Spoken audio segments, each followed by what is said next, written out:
¿Qué tal, chicos? Una buena tarde para todos. Este momento ya con el número de personas que estamos, vamos a dar inicio con la clase de biología. Para eso es importante comentarles, bueno, es la primera vez que tenemos la oportunidad de manejar la presentación de un docente que nos va a colaborar y que no sea de frente. En este caso, ustedes tuvieron la posibilidad de tener las clases de él eh, unos días antes, la semana anterior, con un video que nos compartió para que podamos hablar acerca de ese tema, que en este caso es importante que ustedes tengan presente que hoy, si hay alguna duda, algo, sería bueno que por favor ustedes hoy intervengan directamente para consultar sus dudas. José Luis Brito es el profesor que nos va a acompañar durante esta sesión. Es importante también comentarles que estas clases, o sea, de los pocos temas que nosotros tenemos del examen de grado que va a coincidir en el caso de que exista estas pruebas que hemos hecho de carrera, de universidad, son justamente estos, los que estamos dando en biología. Así que es importante para todos los que estén aspirando a una carrera de las ramas químicas, sería bueno que aprovechen mucho esta clase y por favor, como siempre, mantener el respeto, el silencio de siempre y a tiempo para hacer cualquier consulta, ya saben que siempre es bienvenido. Así que, por favor, vamos a proceder este rato, José Luis, a que empecemos con la clase. Claro, listo, Paul, muchas gracias. ¿Qué tal? Buenas tardes para todos, ¿no? Bueno, nos conocimos de manera informal en la clase anterior con el video que les envié. Ya ustedes saben que mi nombre es José Luis Brito, soy profesor de biología y, bueno, decidimos comenzar con esta tanda de clases específicamente en los contenidos de anatomía y fisiología, porque verdaderamente, por lo menos para el grupo de ustedes que está más interesado, por ejemplo, en el caso de acceder a alguna de las carreras que tengan que ver con las áreas de la salud, en el caso de medicina, odontología, tal vez las áreas de biología, química, entre otras cosas, entonces le va a servir muchísimo. Y sobre todo las pruebas de grados, el examen de grado, que sería la prueba esta de ser bachiller, se maneja mucho este tipo de contenido, ¿sí? En algunas preguntas así bien puntuales. Entonces, primeramente, yo les traje el día de hoy la clase que va a ser un tema muy aparte del video que les dejé la clase pasada, ¿no? Yo la semana anterior les dejé una clase específicamente de anatomía y fisiología del sistema digestivo. Para el día de hoy, yo la clase que les traje es específicamente la del sistema excretor. Sin embargo, antes de comenzar con este tema, sí les voy a hacer algunas preguntitas para que ustedes más o menos se familiaricen un poquito con el tema que repasamos la vez pasada, ¿sí? Yo me imagino que ya ustedes algunos conocen. Por favor, entonces recuerden darle clic al cuadrito de abajo donde dice participantes y mantengan su lista de participantes abajo activa. De forma tal entonces que cuando ustedes necesiten hacer una pregunta, por favor recuerden darle al botón de levantar la mano para yo entonces darle la posibilidad de que levanten la mano. Es muy importante mantener eso para poder llevar el orden como, tal cual como lo acaba de mencionar el profesor Paul. Y sobre todo que una de las cosas que estoy notando es que tengo un grupo de participantes bastante grande, que son 63 participantes.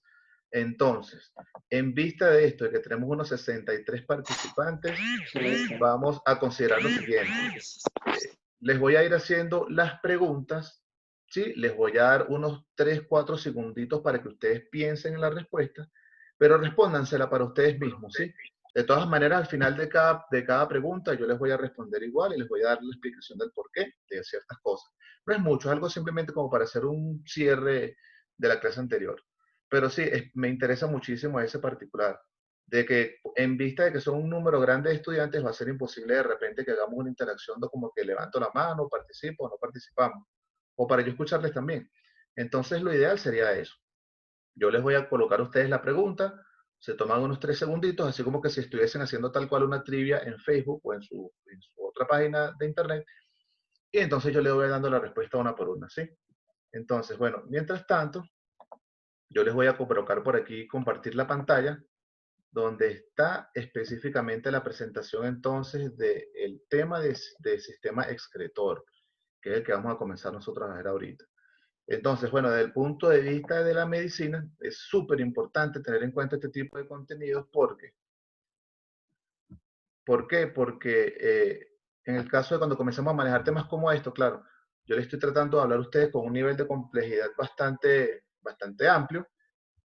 Una de las cosas que Paul y la profesora Vanessa también me explicaron es que ustedes son un grupo que son bastante pilas, pues ustedes son unos estudiantes que están bastante al día con los contenidos, que bueno, están preparándose para el preuniversitario, entonces me interesa muchísimo tratar de darle profundidad a todos estos temas que tenemos aquí en la mano. Entonces, bueno, para comenzar, una de las cosas que yo le quiero ver aquí, se les coloqué como evaluación del tema 1 por colocarle de una cierta formalidad, ¿no? Pero es algo bien sencillo. Ok, sé que no es nada del otro mundo. Unas preguntitas bien sencillas simplemente para ver cómo comprendimos las cosas elementales del tema anterior. De todas maneras, ustedes ya tienen acceso al link, al video que les envié la semana pasada, entonces sin ningún problema pueden consultarlo todas las veces que ustedes necesiten.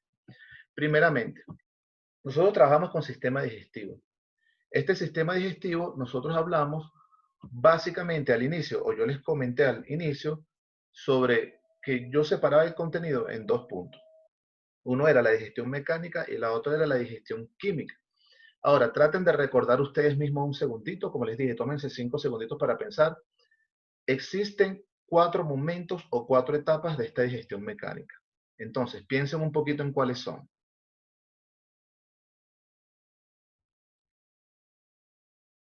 Ok, una vez que están pensando un poquito en esta respuesta, yo se les voy a ir mostrando de una vez la respuesta alternativa, como por ejemplo, vean, una de estos momentos o una de estas etapas, recuerden que es la masticación.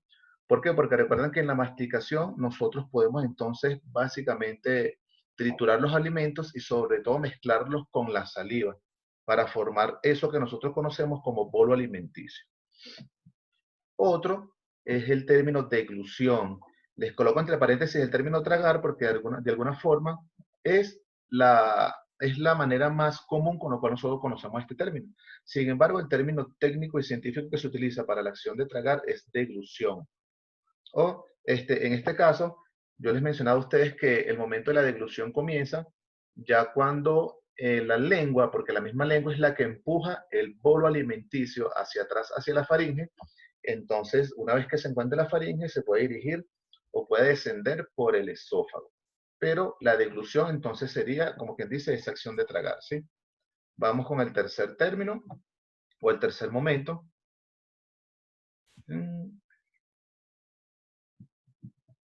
Mientras aparece aquí la respuesta, le puedo ir mencionando de una vez que el término aquí en concreto sería el de la peristalsis, que tiene que ver con los movimientos peristálticos que ocurren a medida de la digestión. Denme un segundito para compartir la pantalla nuevamente.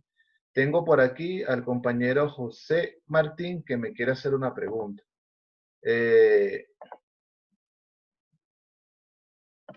Profe, mi pregunta era... Claro, denme un segundito, José. Ah, ya. Ahora sí, José Martín, cuéntame. Mi pregunta era que antes de la deglución no sucede la insalivación. Esa de indesalivación no lo conocemos como un proceso mecánico, ¿sí? Porque simplemente están hablando ahí, en ese caso, del cómo se mezcla la saliva con el alimento. ¿Ve? Pero cuando yo les estoy diciendo a ustedes, por ejemplo, que la masticación, como es un acto mecánico verdaderamente donde existe movimiento de nuestras estructuras en la boca, entonces sí se considera como la parte mecánica. Lo que tú estás refiriendo es específicamente al cómo se mezcla ese alimento que estamos triturando con los dientes, lo mezclamos con la saliva y formamos el bolo alimenticio. Ahí el principio único y más importante es verdaderamente la formación del bolo alimenticio. ¿Sí? O sea, no es una etapa. No, exacto, no lo consideramos como una etapa allí de la digestión mecánica. Les vuelvo a compartir la pantalla. Un segundito. Ok, vamos a chequear nuevamente acá. Una de las cosas que yo les había colocado, por ejemplo, en la clase anterior era eso, o sea, que están estas 4 etapas. En la tercera etapa sería la peristalsis, y como le mencionaba hace ratico a José, la peristalsis sí se considera dentro de esta parte mecánica porque verdaderamente existe un movimiento. Ahora, ¿un movimiento de quién? De todo el tracto gastrointestinal, porque desde el esófago hasta el colon, e incluso en la sección del recto, existe peristalsis. ¿Y qué es eso de peristaltismo? Bueno, son simplemente el movimiento que hace que se desplace tanto el alimento como las heces por todo el tracto gastrointestinal. Son unos movimientos de contracción muscular. Entonces, bueno, para recordarles, alrededor del tracto gastrointestinal habían dos tejidos musculares, un músculo liso y un músculo circular, un músculo liso circular y otro longitudinal, que son los que precisamente empujaban ese alimento hacia abajo. Incluso, al principio que les explicaba esto de peristaltismo, yo les daba un ejemplo donde si yo colgaba a alguno de ustedes, por ejemplo, de cabeza, y les hacía tomar agua, el agua igualmente va a llegar hacia el estómago, aunque esté colgado de cabeza. ¿Por qué? Porque todos los alimentos siempre van a ir a través de estos movimientos peristálticos hacia el estómago. Y así continuamente hace que se expulsen las heces por el agua. Y por último, está el movimiento de agitación. Esta agitación ocurre únicamente en el estómago, solamente en el estómago. ¿Por qué? Porque en el estómago también ocurre un movimiento, algo así como si fuese una especie pues, de masticación en la boca, pero obviamente aquí lo que hace es que la contracción de los músculos que se encuentran alrededor del estómago se encargan de mezclar el bolo alimenticio con los jugos gástricos que tienen enzimas y el ácido clorhídrico para que entonces formemos esa sustancia que se llama quimo. Básicamente estos son los 4 puntos de digestión mecánica que son bien importantes. Ahora, desde el punto de vista, por ejemplo, de las pruebas que ustedes tienen como ingresos a las universidades, punto importante es comprender lo que sería la peristalsis. Entonces, yo les recomiendo nuevamente revisar el video que les envié la semana pasada para que cualquier duda respecto a la peristalsis me consulten sin ningún problema. Ahora vamos con una segunda parte aquí. Cuando nos toca la identificación anatómica de las estructuras, eso también es muy importante. Entonces, vean, yo ahí les coloqué algunas, no los coloqué muchos. Entonces les coloqué algunas estructuras que están tapadas, están cubiertas por una laminita. Y entonces lo que vamos a ver aquí, en este caso, sería cómo vamos a identificar a esas estructuras que están allí. Vamos a darle un momentico la palabra a Nicolás, que levantó la mano. ¿Puedes activar el audio, Nicolás, para participar? Sí, profe.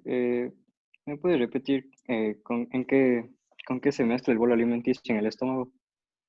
El bolo alimenticio en el estómago se mezcla específicamente con el ácido clorhídrico, que es el que se produce en el estómago, y las enzimas que se producen en el estómago también.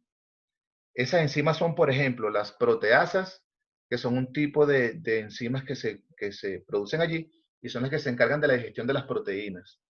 Por eso es que en la clase anterior yo les comentaba que la digestión de los carbohidratos comienza en la boca, porque allí es donde se liberan las enzimas como la amilasa que digiere carbohidratos. Pero una vez que ese bolo alimenticio entonces llega hasta el estómago, es que comienza la digestión de las proteínas. Antes no. Antes solamente se trituran las carnes o las proteínas y listo, pasa al estómago en el bolo alimenticio. Pero en el estómago únicamente es cuando se mezcla con el ácido clorhídrico y con las enzimas como la proteasa para poder convertir el bolo entonces en quimo. Eso es lo que en palabras resumidas se llama jugos gástricos. ¿Ok? Por eso es que son bastante ácidos. Entonces veamos aquí, vean. Existen 3 estructuras que están cubiertas en la región de la boca, ¿ves? Una que está en la parte posterior a la mejilla, una que está debajo de la mandíbula y otra que está debajo de la lengua. Estoy seguro que todos ustedes saben cuál es el nombre de esas estructuras y son muy importantes para nosotros entonces reconocer el principio de la digestión de carbohidratos. ¿Cuáles son esas estructuras? Una de ellas entonces sería las glándulas, para darles un término bien general, serían las glándulas salivales. Esas glándulas salivales entonces son de 3 formas, que yo se las detallaba bastante en la presentación anterior. Vamos a colocarle aquí un segundo nuevamente. Estas glándulas salivales, vean, un segundito que no se quitan los cuadritos. Bueno, vamos a hacerlo fuera del... Ajá. Ok. Vamos a chequearlo aquí entonces así sin darle ampliación a la pantalla, para que puedan avanzar. ¿Ve? Entonces, una de las cosas que yo les colocaba era esto, que era simplemente el dibujo para identificar estas imágenes, y si yo, por ejemplo, voy tomando cada uno de estos cuadritos y los voy desplazando hacia los lados, entonces vean, tenemos una glándula allí que es la que se llama glándula parótida, la glándula submandibular y la glándula sublingual. Acuérdense que el nombre tiene mucho que ver sobre todo con la ubicación donde está. Otra estructura importante que ustedes tienen que identificar, el esófago. ve que obviamente este conducto o esta parte del tracto gastrointestinal que comunica la boca, la faringe con el estómago. Tenemos el esófago allí. Ahí es donde comienzan los movimientos peristálticos. Otra estructura muy importante, obviamente, este saco que está acá, que es donde llega el bolo alimenticio para convertirse en quimo, que les acabo de mencionar ahorita, que este sería el estómago. Y bueno, por recordarles, el estómago es la única estructura del tracto gastrointestinal que tiene 3 capas musculares y no 2 como el resto. El resto del tracto gastrointestinal tiene solamente el músculo liso circular y el músculo longitudinal, y aquí en el caso del estómago aparece un tercer tipo de músculo que es el oblicuo. Y por eso es que aquí, solamente aquí, se da el movimiento de agitación. Otra estructura bien importante, grandotota, esta que está acá, que la tenemos ampliada también aquí en la parte superior derecha. Este es el hígado. Vean, y el hígado sería entonces específicamente el órgano más grande que nosotros tenemos en la estructura o en el tracto gastrointestinal, incluso en todo nuestro cuerpo. Sería el órgano más grande. Y debajito del hígado se encuentra una perita en color verde que está allí, que es la vesícula biliar. Por último, en este mismo dibujo que tenemos acá, debajo del estomaguito, vean que existe una cosita aquí que tiene como una forma de una de zanahoria, más o menos. Nosotros de manera común le decimos que tiene como forma de zanahoria, que sería específicamente el páncreas. Y el páncreas sí es muy importante para la digestión entonces a partir del intestino delgado. Vamos a detener aquí un momentico nuevamente para colocarles, vamos a ver si se siguen desplazando las... Ok. Ajá, vamos a ver unas preguntitas más para cerrar con este tema. Entonces, vean, una preguntita, como les dije, traten de pensársela por unos 5 segunditos y luego yo le doy la respuesta, ¿sí? ¿Qué órgano es el responsable de almacenar la bilis? Acuérdense que la bilis es lo mismo que hablar sales biliares. ¿Qué órgano es el responsable de almacenar la bilis? Entonces, nuestra respuesta correcta sería la vesícula biliar. Una segunda pregunta que tenemos por allí también es, por ejemplo, ¿cuál es el órgano o en cuál órgano del sistema digestivo se produce la bilis? Entonces, si nosotros vamos a ver en cuál órgano del sistema digestivo se produce la bilis, obviamente aquí nuestra respuesta también la vemos acá en esta imagen, en la imagen anterior, que sería entonces el hígado que está acá. Vean, entonces, en el hígado se produce la bilis y se almacena en la vesícula biliar. Y repito, acuérdense que la bilis y las sales biliares son sinónimos unas de otras. Y bueno, les voy a colocar esta última preguntita. Vamos a ver acá. Pues se las voy a colocar así de una vez para que no haya problemas con el avance de la... Ok. ¿Qué estructura es la responsable, por ejemplo, de la absorción de los nutrientes? Fíjense que por más largo y extenso que sea nuestro tracto gastrointestinal, la absorción de nutrientes se da específicamente en una estructura que hace la mayor absorción de ellos. Específicamente en este caso, entonces, ¿cuál sería? El intestino delgado.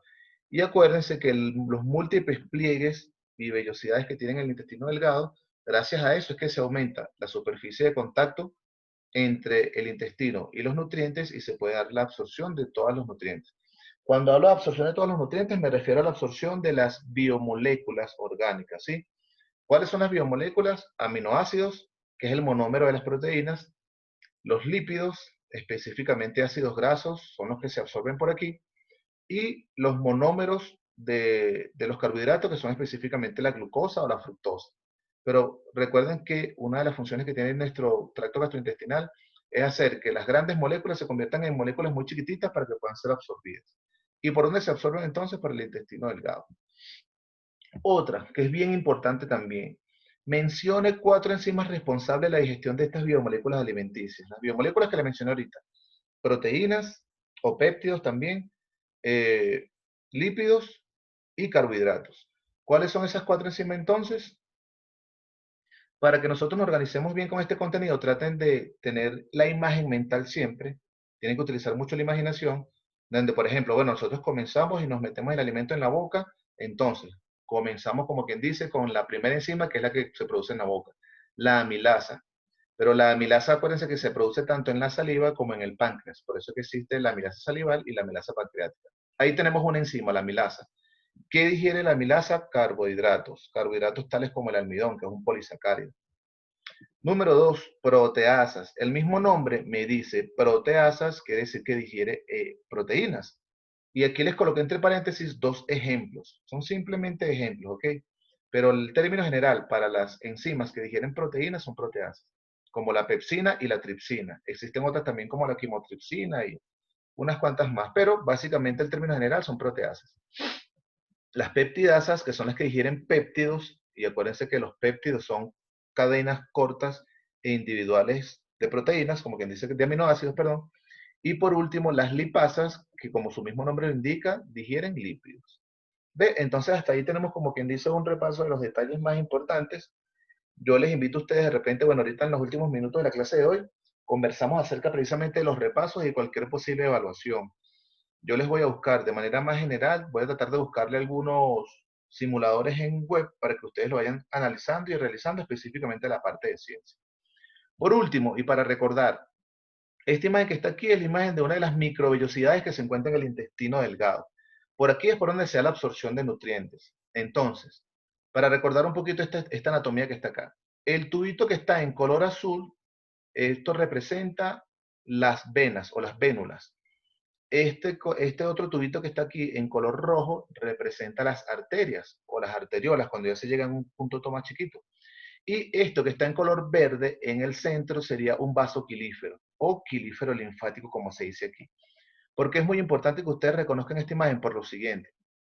Una de las preguntas que se les hace muy comúnmente a ustedes respecto a este tema es que cómo se absorben estos componentes, es decir, glucosa, aminoácidos y grasas, por las vellosidades. Entonces ustedes simplemente tienen que revisar aquí. La glucosa se absorbe por las vellosidades y llega a la circulación sanguínea, ¿ven? Una vez que están en la sangre, entonces se reparte esa glucosa por todo el cuerpo. Esa glucosa llega hasta nuestro cerebro, pero es la que se absorbe entonces en el intestino delgado. Otra segunda biomolécula importante aquí, los aminoácidos también son absorbidos y pasan a la circulación sanguínea y se reparten por todo el cuerpo. Y por último, y no menos importante, son las grasas. Pero, fíjense, si nosotros pensamos bien, si las grasas pudieran o si las grasas se transportaran por la sangre, eso generaría un problema de salud. ¿Por qué? Porque nosotros conocemos algo que se llama aterosclerosis, que si nosotros tenemos muchas grasas circulando por ahí por la sangre, entonces comienza a taponar las arterias y las venas y nos puede causar hasta un infarto, un trombo, una embolia, etcétera, un pocotón de problemas más. Y por esa razón, las grasas que nosotros absorbemos por el intestino delgado, por esta velocidad, no van a la circulación sanguínea, sino que vean donde dice la flechita. La flechita aquí señala en el color verde que es un vaso quilífero o un quilífero linfático. Entonces, la circulación de las grasas que absorbemos en el intestino delgado no es la misma que la circulación de aminoácidos y glucosa. Las grasas van por el quilífero y los aminoácidos y glucosa van por la circulación sanguínea. Les puedo comentar un poquito que este conducto linfático pertenece a un sistema circulatorio que se llama sistema circulatorio linfático, que es por donde circula un líquido que es como el plasma que se llama la linfa. Y por allí circulan más que todo glóbulos blancos que son los que se encargan de la defensa de nuestro cuerpo. Pudiéramos decir que el sistema linfático es un sistema anexo al sistema circulatorio. Sin embargo, tiene su sistema de circulación aparte del sistema por donde circula la sangre. ¿Okay? Por esa razón es que por ahí pueden transportarse fácilmente las grasas sin que cause ningún problema de salud. En cambio, los glucosa y los aminoácidos van entonces generalmente o comúnmente por la sangre. No sé si quieren hacer alguna pregunta hasta ahora, antes de comenzar con el otro punto, con el otro contenido. ¿Alguna preguntita así que sea verdaderamente que les cause una inquietud? Porque prefiero entonces en este momento que de repente preguntemos cualquiera de esas dudas. Y antes de comenzar con un tema nuevo, prefiero que abarquemos primero a plenitud un tema antes de pasar al otro. Sí, entonces, bueno, vamos a continuar acá. Vean. Como yo les había mencionado, el tema que yo les traje para el día de hoy es específicamente este contenido que está acá. Un segundito hacia abajo. Este que está acá. Que es el de anatomía y fisiología del sistema excretor.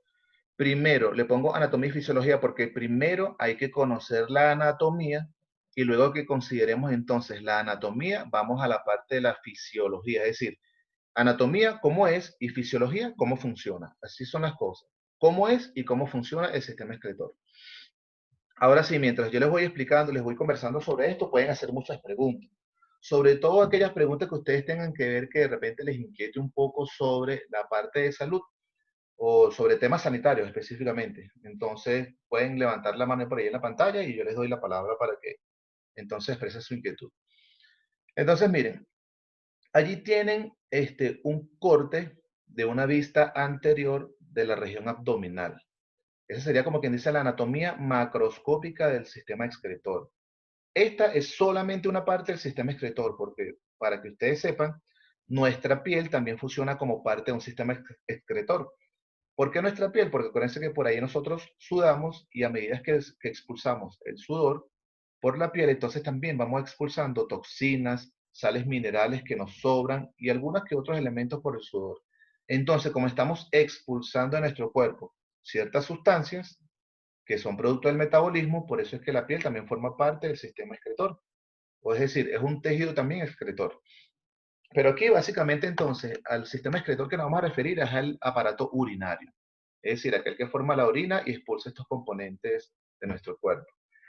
Vemos aquí estos dos elementos que están acá, ¿no? Estos dos elementos que están acá, que parecen unos granitos de poroto, que están en la parte posterior de la región abdominal, son los riñones. Y verdaderamente los riñones son la fábrica de orina de nuestro cuerpo. Esa fábrica de orina es importantísima.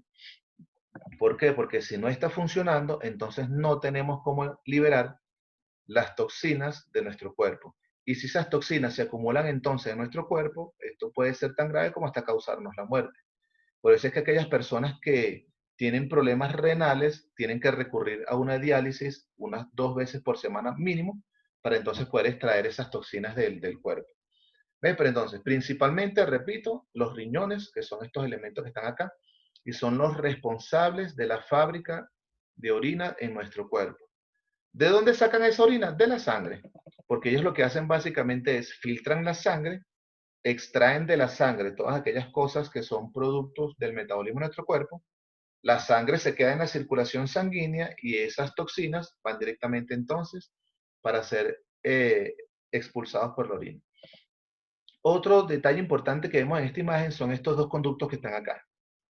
Estos dos conductos que están como en un color ocre que descienden desde el riñón, vean, descienden desde el riñón hasta esta estructura que está aquí abajo, que esa sí la conocemos todos, que es la vejiga. Estas dos estructuras que vienen desde el riñón, que son dos conductos y descargan en la vejiga, son los uréteres. Está el uréter derecho, está el uréter izquierdo.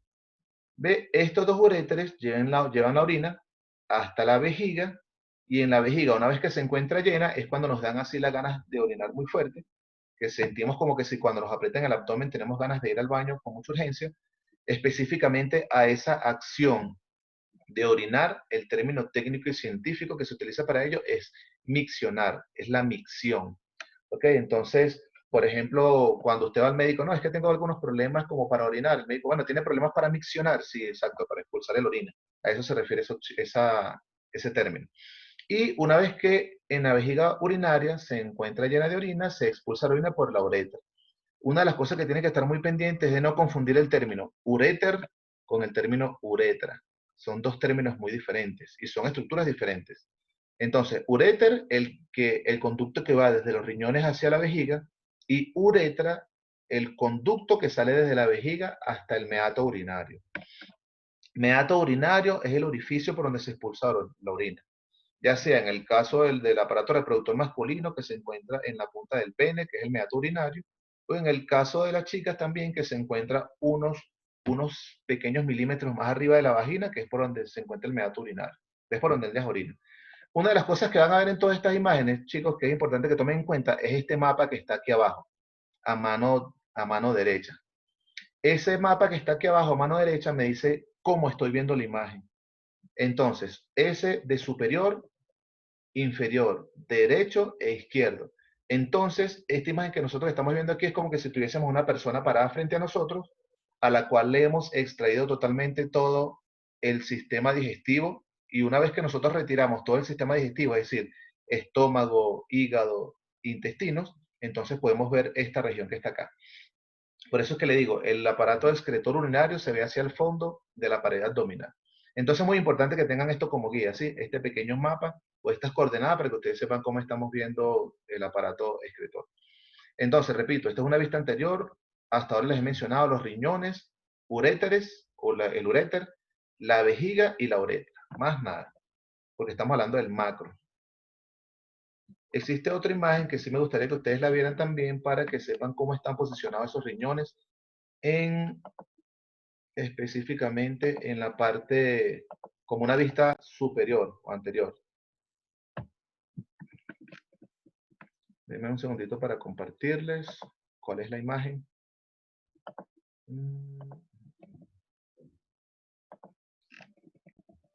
Vamos a chequear esta imagen que está acá.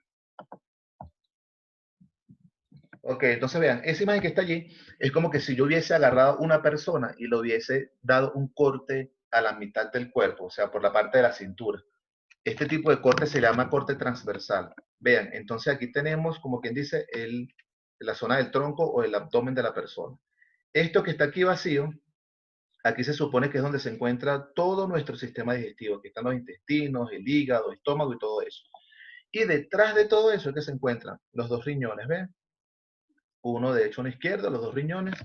Se piensa que nuestros riñones son aproximadamente el tamaño de nuestro puño cerrado. Pueden ser tal vez hasta un poquito más grandes, pero más o menos ese es el tamaño que tiene. El tamaño de un puño cerrado. ¿Ve? Y posterior a los riñones se encuentra entonces el tejido muscular, que son los músculos de nuestra espalda. Incluso pueden ver esta región aquí, que es la vértebra o la parte de la columna, uno de los discos de la columna vertebral que podemos ver. Eso es simplemente por ver. Y si nosotros chequeamos entonces las coordenadas que tenemos a mano derecha, como les dije hace ratito, vean, posterior, es decir, la parte de atrás, anterior, la región anterior, derecho e izquierdo, ¿ve? Entonces, por eso les digo, es muy importante guiarse por esas coordenadas que están ahí. Ahora, continuamos un poquito, pero ya con la parte micro. ¿Sí? Si están acumulando de casualidad algunas preguntas, por favor, como les dije, vayan levantando la manito para allá para comenzar a darles turno para que vayan haciendo sus preguntas. Me disculpan que cada ratito me salga la presentación, pero no avanza solita las imágenes. Entonces, vean, como les estaba mencionando ahorita, verdaderamente lo que ocurre con nuestro sistema urinario es este proceso que se llama excreción, ¿ves? Que es una misión fundamental de nuestro sistema. ¿Por qué? Porque, como les dije, lo único que se quiere con este aparato es expulsar de nuestro cuerpo las toxinas a través de la orina. Es decir, cualquier aquel componente que sea nocivo para nuestro cuerpo se expulsa por la orina. Incluso ustedes se pueden dar cuenta de eso. ¿Por qué? Porque tal vez alguno de ustedes ha estado sometido en algún momento de su vida a una terapia con antibióticos, qué sé yo, tengo amigdalitis y me recetaron antibióticos por una semana. Usted se puede dar cuenta incluso que cuando usted va al baño a miccionar, es decir, cuando orina, se puede dar cuenta incluso que el orine tiene un ligero olor a antibiótico, parece olor a medicamento. ¿Y eso por qué? Porque entonces precisamente a partir de nuestro sistema excretor urinario, estamos expulsando esos metabolitos secundarios que producen los antibióticos. Es una de las formas de verlo. Entonces vean por acá, también aparte de este sistema excretor que es el renal, vemos unos muy importantes que es el tegumentario. El tegumentario es la piel, como les dije, con las glándulas sudoríparas, porque también tenemos la capacidad de expulsar por allí algunos compuestos como compuestos nitrogenados. El sistema respiratorio también forma parte de la excreción. ¿Por qué? Porque cuando nosotros exhalamos, expulsamos dióxido de carbono y metemos a nuestro cuerpo cuando inhalamos oxígeno. Entonces ese dióxido de carbono que estamos expulsando en nuestro cuerpo también es una forma de excreción. Y por último, en el parte por aquí de digestivo, en el intestino, por ejemplo, la parte digestivo, se excretan las sales biliares, que son las que se producen en el hígado. ¿Ve? Entonces el hígado cuando produce sales biliares que van a la vesícula biliar y a la vez ayudan a la digestión de los lípidos, entonces eso también es un tipo de excreción. Entonces, hasta ahí podemos observar que la excreción abarca mucho más que solamente el aparato urinario. Vamos a compartir aquí nuevamente. Ok. Vemos aquí, ahora sí. Vamos a adentrarnos entonces un poquito a las imágenes más microscópicas. Ve, porque estamos hablando ahorita hasta la parte del macro, ahora viene lo micro. Vean, igual tenemos este riñón que está acá. Este riñón que está acá me representa el riñón derecho. Y es un pequeño dibujo, pues representativo. Una de las cosas que tenemos que considerar en el riñón es esto que está acá, ¿ve? Este vaso que está acá, que dice arteria renal, y esto que está acá, que dice vena renal. Es decir, son los vasos sanguíneos que llevan y sacan sangre a este órgano. Entonces, ¿qué es lo que pasa? Precisamente la arteria renal lleva sangre a los riñones. Entonces, aquí ocurre el proceso de donde se limpia la sangre, como les expliqué ahorita. Se extrae de la sangre todos esos componentes nitrogenados que se quieren excretar y luego la sangre regresa o sale del riñón por la vena renal. ¿Ves? Entonces esta vena renal es la que va a ir al corazón para luego ser oxigenada.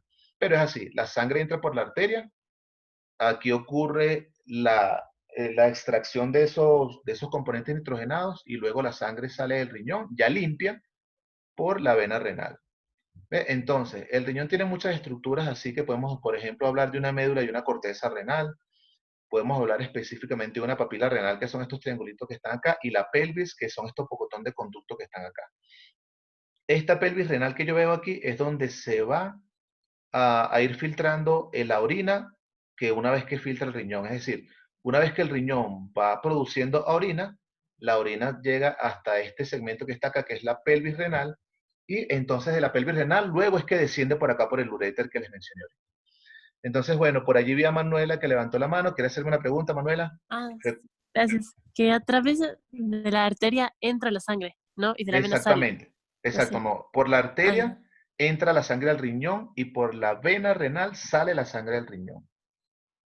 Entonces, como ya, le decía gracias. ahorita, una vez que se filtra aquí la sangre y se produce la orina llega hasta esta región que está acá, que se llama pelvis renal, y luego sale por acá, ve, por este conducto que está acá, que es el uréter que les mencioné ahorita. Entonces, si ustedes recuerdan, ¿a dónde es que llega este uréter? Hasta la vejiga es donde llega ese uréter, ¿ves? Entonces quiere decir que el compuesto que baja por acá ya es la orina totalmente formada. Una de las partes que nosotros vamos a ver ahorita cuando comencemos a ver lo microscópico es esta unión acá, entre corteza renal y la médula renal. O sea, ese límite entre lo que está en color más claro y lo más oscuro es donde ocurre verdaderamente la filtración de la sangre para formar la orina. Esa la vemos ahorita más adelante. Y siempre es bueno mostrarle una imagen en real cómo son las estructuras anatómicas. Por ejemplo, este riñón que está en la fotografía a mano derecha es un riñón humano que se ha sido preservado, por eso es que se ve así un color pálido, ¿no? Pero el riñón no es así, el riñón tiene un color más o menos rojo, es muy parecido al hígado, un poquito más clarito. Pero esto como ha sido preservado, por ejemplo en formaldehído o en formol, entonces tiende a tener esa coloración pálida. Entonces vemos aquí la corteza renal, podemos ver incluso estos pequeños triangulitos que están acá, que sería la médula o las papilas renales, y todo este conducto que nosotros vemos acá, eso sería la pelvis renal, es decir, esto que vemos aquí a mano izquierda, que es donde yo le dije que llega a la orina, una vez que se forma, es este conducto que está acá. Entonces, la orina se va prácticamente escurriendo por todo este conducto y luego sigue descendiendo por el uréter, ¿ves? Y es del uréter, entonces llega básicamente a la vejiga. Y a mano derecha, vean que aquí tenemos la vena renal, que la vena, como les dije, la que saca la sangre del riñón, y la arteria renal, la que mete la sangre al riñón. ¿Ve? Entonces, bueno, más o menos para que ustedes comparen un poquito cómo es la anatomía en dibujo y cómo es la anatomía entonces en la vida real, ¿sí? Ahora vamos un poquito con la parte más microscópica, ¿sí? Vamos a ver un poquito la circulación sanguínea en el riñón. Este dibujo que está acá sería prácticamente el mismo riñón. Vamos a suponer que es un riñón izquierdo. Fíjense que está al lado contrario de lo que vimos hace rato. Y vean, lo que me interesa aquí, que ustedes noten, son toda esta cantidad de arterias chiquititas que están sobre las estructuras que se conocen como papilas renales, vean. Y estas estructuras que están acá, todas estas arterias y venas chiquititas, son las que precisamente tienen la intervención en la filtración de la sangre. Por eso que tienen que convertirse en arterias y venas muy chiquiticas. Claro, aquí tienen los términos específicos de cómo se llaman estas venas y arterias. El nombre específico para estas arterias se llaman arterias interlobulillares. Interlobulillares porque se encuentran entre los lobulitos estos que están acá. Igual que las venas, venas interlobulillares porque se encuentran estos pequeños lobulitos que están acá. Entonces, para recordarles un poquito, yo sé que no hemos visto sistema circulatorio, pero las grandes venas, o mejor dicho, las grandes arterias, cuando se hacen chiquitas, se les denominan arteriolas. Y las arteriolas, cuando se hacen más chiquitas todavía, es lo que nosotros conocemos como un capilar sanguíneo. Y estos capilares, cuando se van haciendo más grandes, se convierten en una estructura que se llaman vénulas, y las vénulas, cuando se hacen más grandes, se convierten en una estructura que se llaman venas. Pero eso lo repasamos también más adelante. Lo que me interesa aquí es que ustedes vean la distribución de estas arterias y venas en todo el riñón. Obviamente, mientras más arteriolas y más vénulas tenga allí, más fácil va a ser la filtración entonces de la orina. Ok, y todas vean a partir de esta gran arteria que es la renal y de la vena renal. Vamos entonces a la siguiente imagen aquí. Esto que está acá, como quien dice, es el principio microscópico de cómo ocurre la filtración de la sangre para formar orina. Eso sí es muy importante que ustedes lo tengan. Incluso, una de las recomendaciones que yo les puedo hacer es que traten de, en sus cuadernos, si tienen la posibilidad en sus casas de imprimir, traten de, por ejemplo, imprimir una imagen, qué sé yo, del riñón donde se habla de la estructura del riñón y una imagen por acá donde coloquen imagen de la nefrona. Vi por allí Ismael que levantó la mano. ¿Quiere hacer una participación, Ismael? Sí, profe, tengo una duda.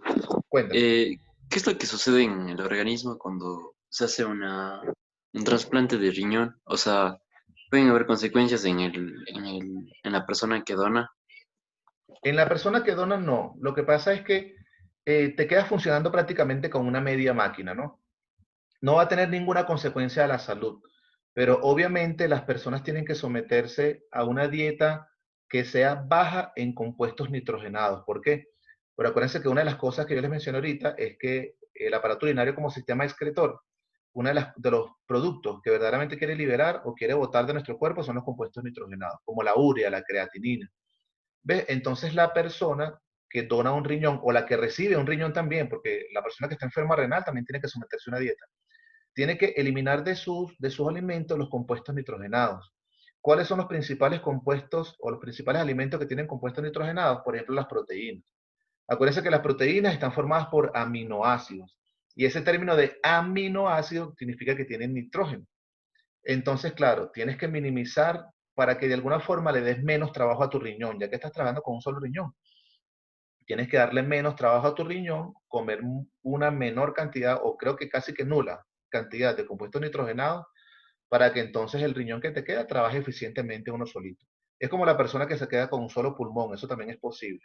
Pero tiene que someterse obviamente a un ritmo de vida que le permita que un solo riñón le dé la cantidad de oxígeno que necesita. Entonces, aparte de que tiene que tener una dieta nula o baja en compuestos nitrogenados, como le acabo de decir las proteínas, también tiene que tener una ingesta de líquidos óptima.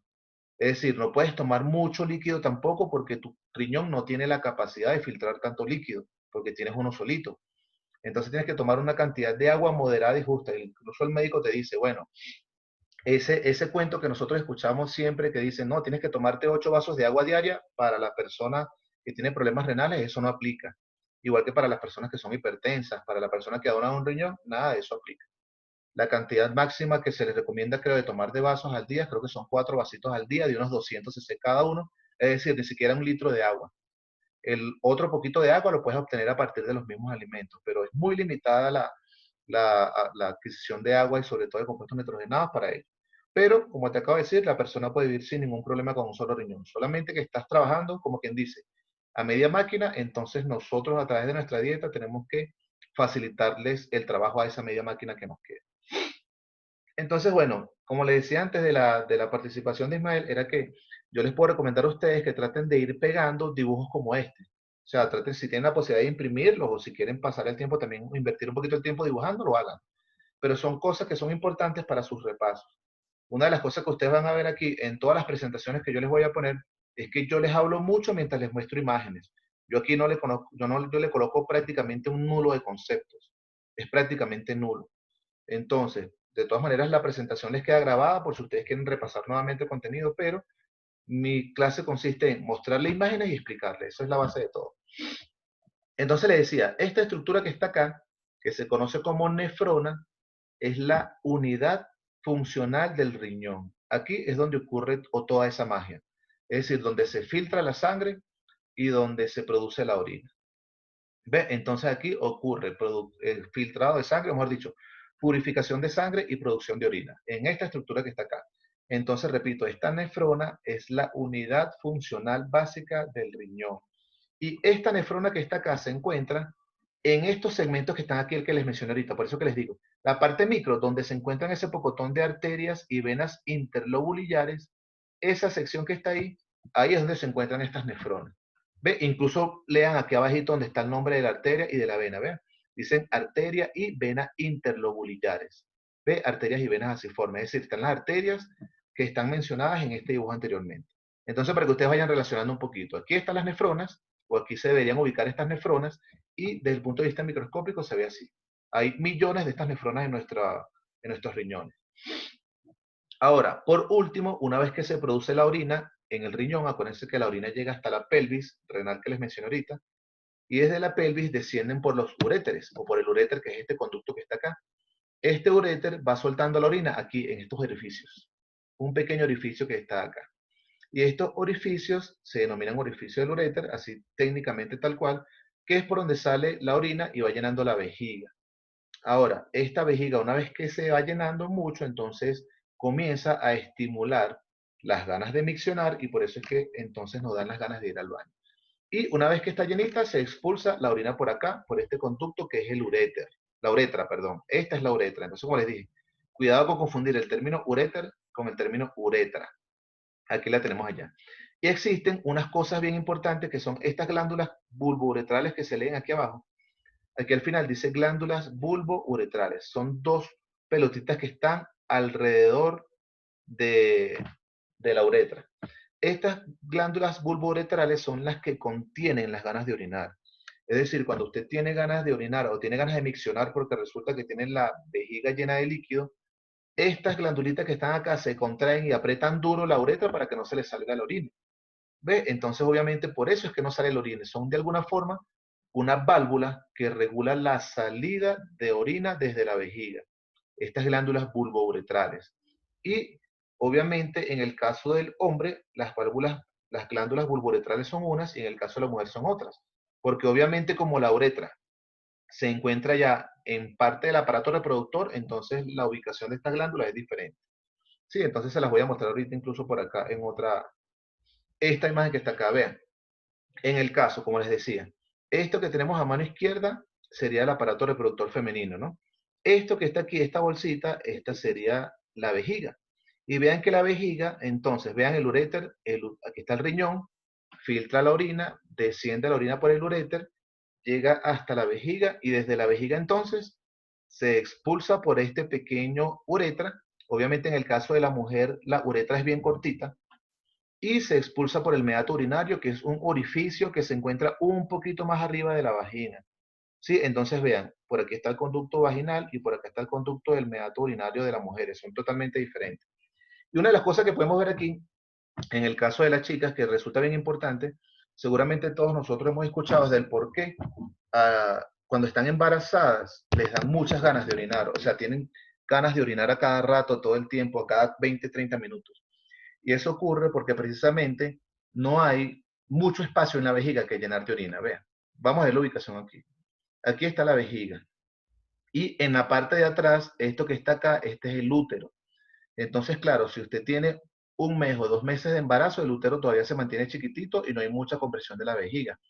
Pero ¿qué pasa cuando ya usted tiene unos 6 o 7 meses de embarazo que el bebé abarca una gran proporción de este útero? Entonces obviamente va apretando o va comprimiendo la vejiga hacia el frente y la vejiga se hace como más chiquitita. Y obviamente si se hace más chiquita, entonces la cantidad de orina que se puede almacenar ahí es menor. Y por eso es que las embarazadas entonces les provoca ir al baño a cada rato. Y en el caso del hombre, vean, la misma anatomía superior está el riñón, la orina desciende por el uréter, llega hasta la vejiga. Una vez que la vejiga esté llena, sale la orina por la uretra. ¿Ve? Y pues se expulsa por el meato urinario, que en el caso del hombre, como les dije, es mucho más largo porque obviamente el meato urinario está en el pene, ¿no? Y una cosa que obviamente tiene el hombre que no tiene la mujer es esta glándula que está acá, que es la glándula prostática. Esa glándula prostática se encuentra única y exclusivamente en los hombres. ¿Por qué? Porque tiene relación con la producción de semen, por eso que se encuentra únicamente en los hombres. Entonces, bueno, es un tema extra, como quien dice, para comparar un poquito a esta parte de anatomía y sobre todo compararlos con los embarazos. Vamos a continuar acá, por ejemplo, cómo se produce la orina. La orina se produce básicamente en esa nefrona que está allí, como les dije. Existen 3 procesos. Ahora, esos 3 procesos son estos 3 procesos que están acá. Eso sí es importante que ustedes lo anoten o lo impriman también en sus cuadernos. Para que se produzca la orina en los riñones tienen que existir estas 3 etapas. Una es la filtración de la sangre, otra es la secreción. Secreción es decir, cuando se expulsan los compuestos que no necesitamos, los compuestos de desecho, y la reabsorción. Es decir, que hay unos ciertos materiales en nuestro organismo que todavía podemos reabsorber desde la orina. Entonces, repito, ¿cómo se produce la orina? A través de estos 3 procesos: filtración, secreción y reabsorción. Entonces, vean, como les dije, la filtración de la orina ocurre aquí en la nefrona. Y vamos a darle la palabra a Matías, que levantó la mano por allí para hacer una pregunta. Hola, profe. Hola. En el caso de una infección de las vías urinarias, ¿qué es lo que sucede ahí en el aparato? Claro, fíjate, en el caso de la infección en las vías urinarias, pueden ser muchas. Porque, por ejemplo, no es lo mismo una infección en la uretra. Acuérdense que la uretra es este conducto que viene de la vejiga hasta el meato urinario. Ese es un tipo de infección. Obviamente, si allí se aloja una bacteria, causa inflamación de la uretra y obviamente cuando vas a orinar te cuesta muchísimo orinar. Y si tienes una bacteria ahí alojada o un hongo, entonces obviamente vas a comenzar a secretar por el meato urinario como una especie de pus, una secreción así blanca fea, que incluso pudiera tener hasta mal olor. Y esto ocurre muy típicamente cuando existen infecciones de transmisión sexual, que puede haber infecciones en la uretra porque por allí se coló alguna bacteria o algún hongo, generalmente son los que producen esa serie de dolores. Pero ese es un tipo de infección urinaria. Ahora, cuando la infección Gracias, urinaria profe. se... Dígame. No, no, gracias, digo, profe, ahí está bien. Listo, listo. Sí, cuando la infección urinaria, por ejemplo, se complica mucho, puede subir hasta incluso hasta la vejiga y se complica muchísimo. Pero también hay infecciones en el uréter y también hay infecciones en el riñón. Por eso es que las vías urinarias se pueden infectar de diferentes formas por diferentes microorganismos. Pero la más común, como les dije, es la del meato urinario. Pero son fáciles de eliminar porque con simplemente aplicar un antibiótico de amplio espectro, ellas se eliminan facilito. Entonces, bueno, no sé si se responde a tu pregunta por allí. Sí, Muy profe, bien. gracias. Listo. Entonces, diga, ¿cómo se produce la orina? Como les dije, por eso que es importante que consideren esta imagen que está acá de la nefrona. Eso es importante, así que visualícensela y grábensela. Y se produce a través de esos 3 procesos que está acá. Por lo que llevamos en tiempo, yo creo que les voy a explicar esta primera parte de la filtración, y luego les digo, bueno, creo que vamos a continuar con este mismo tema la otra clase, no la otra semana. Entonces veamos aquí primero. Vamos a relacionar esto que está acá. Esta estructura se conoce con el nombre de corpúsculo renal. Este corpúsculo renal es esto que está aquí arribita. Esto que está acá, ¿ves? Que parece una bombillita o un foco. Ese foquito que está acá es el corpúsculo renal que aquí está ampliado en esta imagen. En el corpúsculo renal es donde ocurre específicamente la filtración de la sangre. Entonces vean, lo que yo les decía hace ratico que le contesté a una de las chicas que hizo una pregunta, por estas arteriolas, vean, estas arteriolas que están acá, la arteriola mete sangre al riñón, ¿no? Entonces, la sangre que llega aquí, a este segmento que está acá, que se llama glomérulo, se filtra, se va filtrando. Y la sangre, una vez que se filtra, sale por acá, por esta otra arteriola que está acá.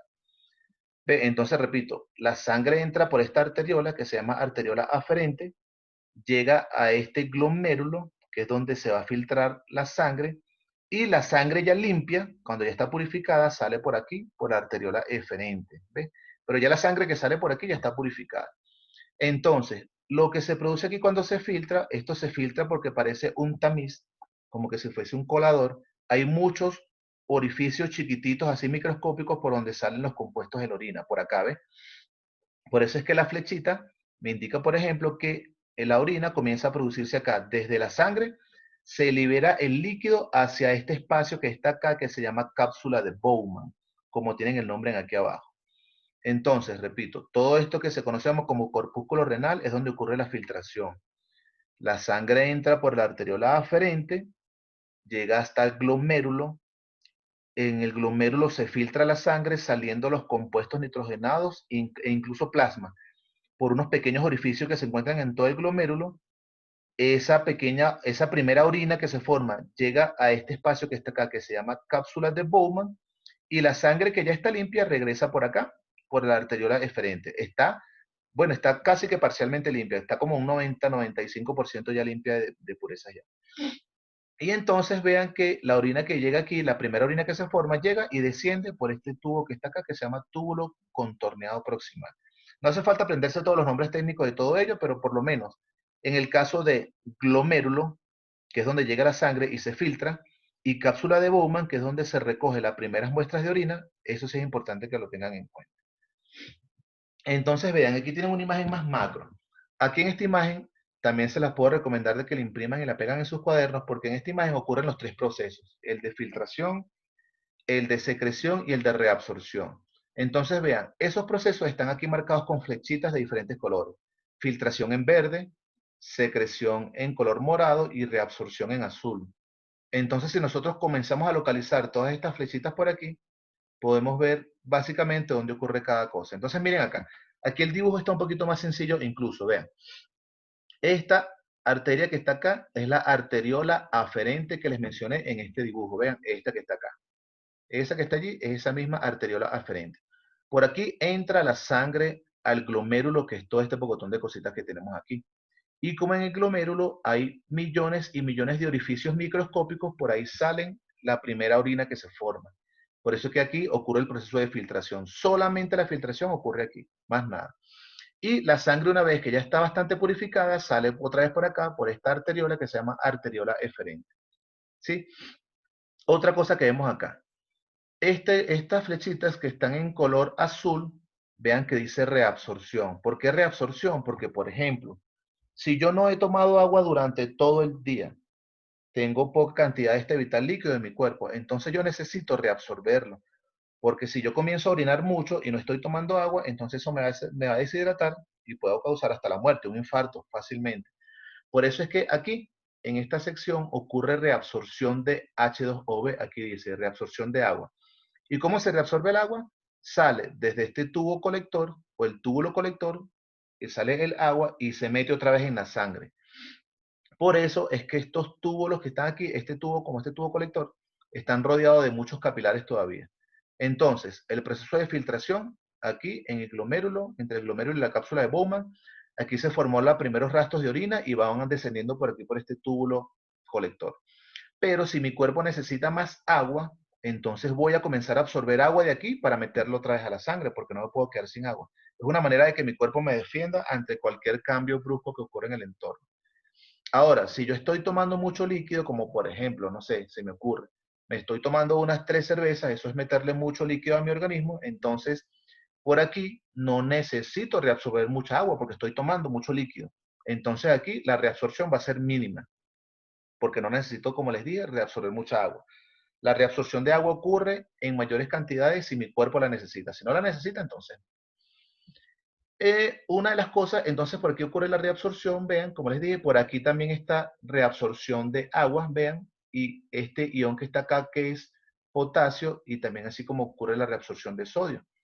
Y como nosotros sabemos, el sodio y el potasio son sales minerales esenciales en nuestra alimentación y necesitamos tenerlo en nuestro cuerpo siempre. Por eso es que algunas veces son esas sales que se reabsorben. Vamos a darle a las que levantaron la mano por allí. ¿Pueden hacer su pregunta? Profe, ¿cómo se forman los cálculos renales? Y, o sea, cuando ya están, digamos, formados, ¿el sistema excretor cambia su funcionamiento? No, no cambia el funcionamiento, pero los cálculos renales cuando se forman, vean, fíjense una cosa, aquí es muy importante tu pregunta en este momento porque ya le vamos a dar la palabra a Ismael también, porque fíjense que aquí está diciendo que hay absorción de sodio y absorción de potasio. No sé si Ismael quiere hacerme una pregunta semejante también para responderle los dos al mismo tiempo. No, Ismael fue el que Listo. hizo la pregunta. Listo.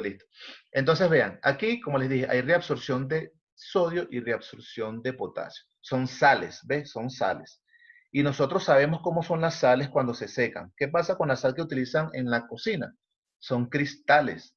¿Ve? Porque de alguna forma esa es la sal que estamos extrayendo del mar, evaporamos el agua y nos quedan esos cristales así solidificados que parecen vidriecitos, parecen pequeños vidrios.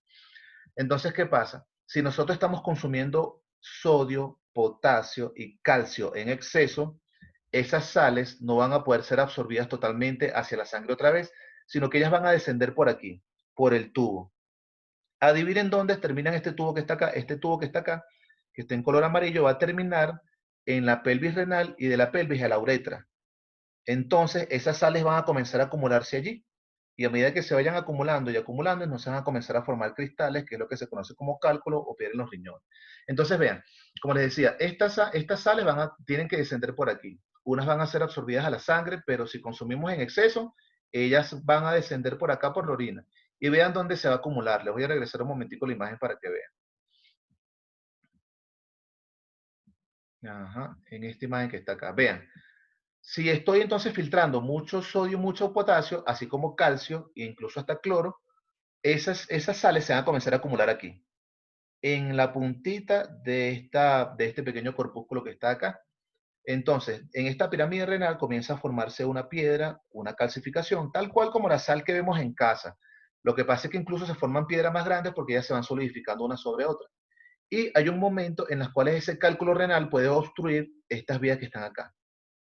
¿Ve? Entonces, cuando obstruyen estas vías, la capacidad de formar o de expulsar la orina es bien delicada, es bastante grave, por eso es que la enfermedad renal es grave.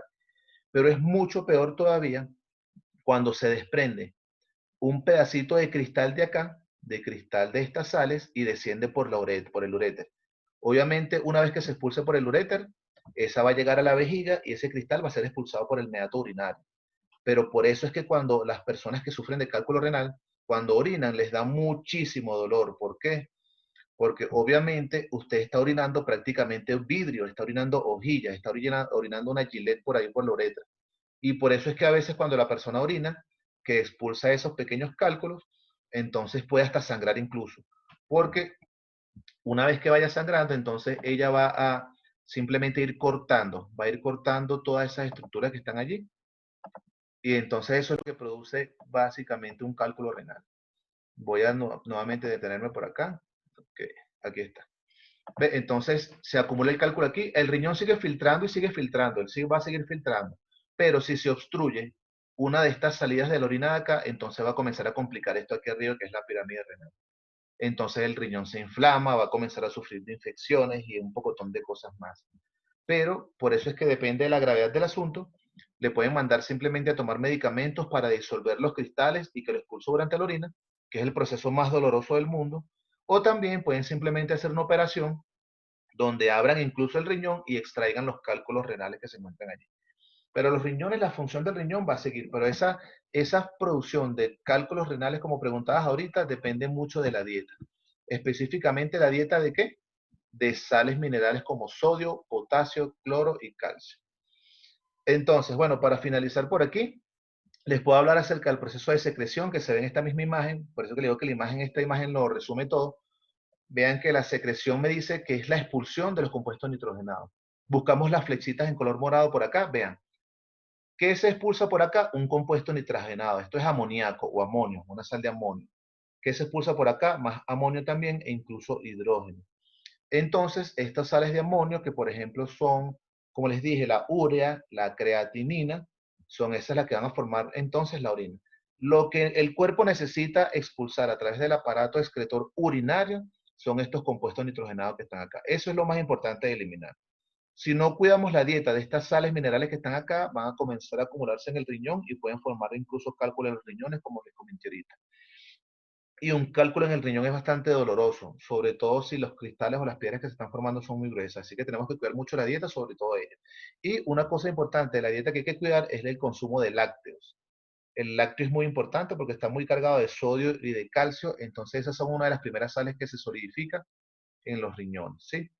Entonces, ¿quieren hacer alguna pregunta ahorita antes de cerrar? Porque quedan algunas diapositivas más por mostrar, pero sí creo que las vamos a dejar para la otra clase para que hacemos entonces un resumen de esta clase, les muestro las últimas diapositivas y les hago una especie de evaluación como la que les hice ahorita al principio del sistema digestivo. Entonces, chicos, ¿tienen alguna pregunta antes de cerrar? Yo hice Sí, una pregunta. Manuela levantó la mano, ¿sí? Sí, gracias. De que hay algo que no me quedó muy claro, que el glomérulo es parte del crepúsculo renal. del corpúsculo que está Corpúsculo. acá. O sea, fíjate, vamos a ver esta misma imagen que está acá. Todo esto que está acá, toda esa esferita, esa, como le dije, que parece un foco, eso se llama corpúsculo renal. Ahora, el glomérulo son solamente lo que está dentro de la bombilla, ¿ves? Dentro del foco. Que básicamente el glomérulo lo que es una red de este capilar que está acá. Acuérdense que este es un tubo, una arteriola. Entonces esa arteriola se ramifica mucho dentro de la cápsula. La cápsula es lo que está alrededor, que se llama cápsula de Bowman, y lo que está dentro es el glomérulo. Ella lo que hace es que se ramifica mucho porque mientras más se ramifique, más posibilidad va a tener de filtrar sangre. Esa es la capacidad. Entonces, el corpúsculo son las dos estructuras, es decir, cápsula de Bowman y el glomérulo. Incluso creo que lo puedes ver en esta imagen que está acá arribita. Aquí está, ¿ves? Fíjate en la primera parte superior izquierda, dice corpúsculo renal. Y está constituido por dos partes. La cápsula de Bowman, que es toda la capsulita, y el glomérulo, que es la arteriola que se ramifica mucho dentro. ¿Respondí a tu pregunta, Manuela? Sí, gracias. Listo. ¿Alguna otra pregunta más, chicos, que quieran hacer antes de cerrar? Ninguna pregunta por ahora. Entonces, bueno, fíjense. Yo les voy a colocar, como les dije, al principio de la otra clase, voy a comenzar a hacer un resumen de lo que les estoy conversando ahorita. Es decir, les vuelvo a hablar de la filtración, reabsorción y secreción. Se los menciono por segunda vez. Les menciono unos puntos finales que están acá, que tengan que ver con el punto de vista del sistema excretor. Y el resto del tiempo les hago una serie de preguntas así como las que típicamente se hacen en las pruebas de admisión a la universidad para la Facultad de Medicina o las que se hacen incluso hasta en la prueba de ser bachiller, ¿sí? Que son algunas de las preguntas típicas que vamos a conseguir por allí. Entonces, chicos, bueno, no sé si no tienen alguna pregunta más, me puedo despedir con ustedes por acá, que estén muy bien. Espero les haya gustado la clase también, ¿sí? Y cualquier observación que de repente tengan que hacer, bueno, se comunican directamente con el profesor Paul o con la profesora Vanessa, le mandan un WhatsApp o algo así, y cualquier cosa que de repente podamos mejorar para la otra clase, me avisan, sí, que lo importante es que vayan comprendiendo mucho más. Entonces, por ejemplo, qué sé yo, profesor, está hablando muy rápido, usted lo manda por ahí por WhatsApp rapidito a Vanessa o a Paul y le dice, no, profe, que tenga que hablar un poquito más lento, no importa. Le bajamos un poquito el ritmo a hablar, o si quieren que les coloque conceptos en las diapositivas, también. Pero como les dije, no es mi fuerte, pues, colocarle conceptos en las diapositivas. Sí, entonces, bueno, chicos, que estén bien todos. Hasta luego, entonces nos veríamos el próximo jueves para clases. Sí, esté pendiente entonces con la evaluación que vamos a hacer esa próxima semana. Chaito, pues, que estén bien. Gracias, Profe, gracias. Gracias. Hasta luego. Gracias. Gracias. De nada, hasta luego.